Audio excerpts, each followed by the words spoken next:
Hi there, it's Tara. Just giving you my Bell's palsy update. I'm a little late. I meant to do this a few days ago. It has now been 8 weeks and 5 days, so almost 9 weeks since my Bell's palsy diagnosis. And I am continuing to improve. It continues to be very slow. Really not much noticeable difference from the last time I posted or did a video like a week and a half ago.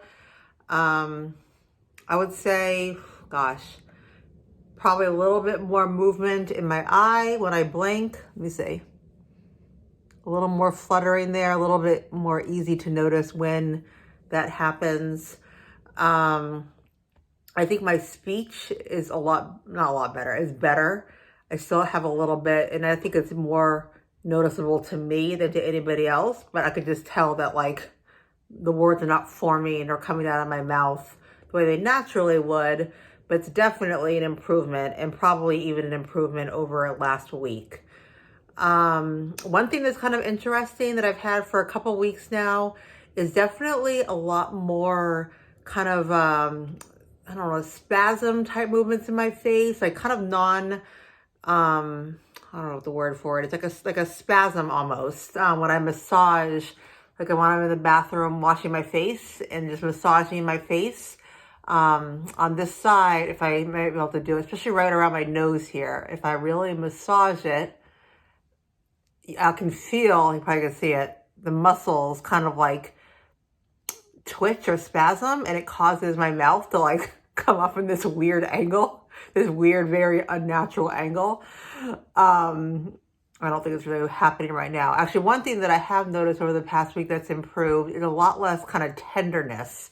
So not like right now when I'm talking, but when I would rub my face, definitely, tenderness almost to the point of a little bit of pain, especially in this area for some reason, when I would rub my face. And that's actually a lot better. Same thing kind of up in my eyebrow area, some tenderness when I would do like this motion, and that's better too. So I'm assuming all this stuff is positive.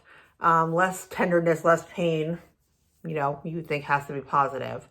So again, here I continue on my slow journey. I did have, let's see, last week, an MRI done. I think I mentioned that in a previous video because of my Lyme's disease and potential babesiosis, which is another tick-borne illness that can cause kind of symptoms similar to like a meningitis. It's basically like a malaria, what is it called? Like little organisms that get into your blood. The Lyme's disease was confirmed that I had. That seems pretty much without dispute. The babesiosis, I think we don't really know. I did end up going on a course of antibiotics specifically for the babesiosis, just because I was like better safe than sorry. I'd rather take antibiotics for 7 days than have some kind of a parasite living in my blood. But we don't really know if I ever actually had that. But anyway, I had this MRI performed last week. The results came back showing that I do still have, I only got this in a voicemail. I wish I had caught the doctor on the phone. I hate when you miss a doctor on the phone. I feel like you can never get them back on the phone. So unfortunately, I missed her call. So she left me a voicemail just letting me know that my spine MRI, which they wanted to do too, that was normal. My head or my brain MRI, I forget the word she used.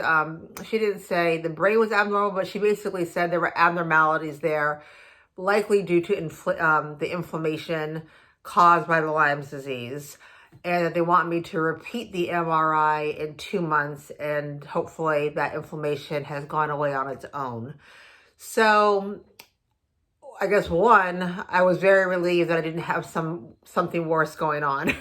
Whenever you go and, get something like that done, I don't know about you, but my mind always wants to go to like the what ifs. What if they find out that I have a brain tumor, completely unrelated to the Lyme's disease, obviously, but just coincidentally, they find out there's this brain tumor in there. It's always a little bit nerve-wracking. So I'm not surprised that there's still some inflammation because I have been having, very low grade headaches since getting the Lyme's disease that are way, way better than when I first got Lyme disease, but still are kind of, these almost like a tightness around my head. So it would make sense that there's still, inflammation that I'm dealing with up there. And then also just some of the brain fog that I've had, which I think I've partly attributed to the fact that my eye is so blurry. My face is so weird that, like, how could I even be as sharp as I usually am?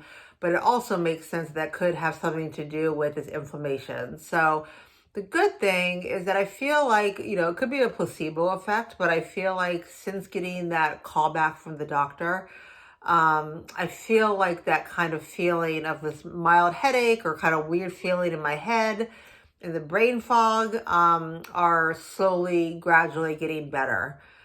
It's so mild. I mean, it's really, I could probably live with it for the rest of my life, to be honest with you. It's so that not interrupting my day-to-day life, but obviously I would love to get back to my pre-Lyme disease / Bell's palsy self, as opposed to have any lingering effects from all of this. But obviously only time will tell. So that's it. Oh yeah, one quick thing to mention. For somebody who suffers from some issues with claustrophobia and has been dealing with some anxiety in the past couple months related to everything going on, I don't know if it's a good thing or a bad thing that I did not research an MRI prior to having one done. Oh my goodness. I felt like I was inside of a coffin and somebody was banging on it with like drums. It was very claustrophobic and I was in there for close to an hour. Thankfully, feel like I've been kind of learning some good coping mechanisms. See my last video if you want to see me briefly talk about this, to deal with some of these kind of panic attack / anxiety things that I've been dealing with. So after, a small handful of minutes of just feeling like I can't do this. I'm not going to be able to go through this whole process. Like I have to get out of this machine. I was able to calm myself down for the most part. I still felt the anxiety simmering below the surface, but I managed to keep it under control. And I do feel confident that when I go back in 2 months for the follow-up, that I will be okay. I think a lot of it was just the not knowing what to expect and being a little bit overwhelmed by what it was. So anyway, life has definitely been throwing me some curveballs these past few months, and I'm doing my best to rise to the occasion. So that's all I have to say for today. I hope if you are also dealing with Bell's palsy that your recovery is coming along and that you're keeping your spirits up. All right, thanks. Have a good night.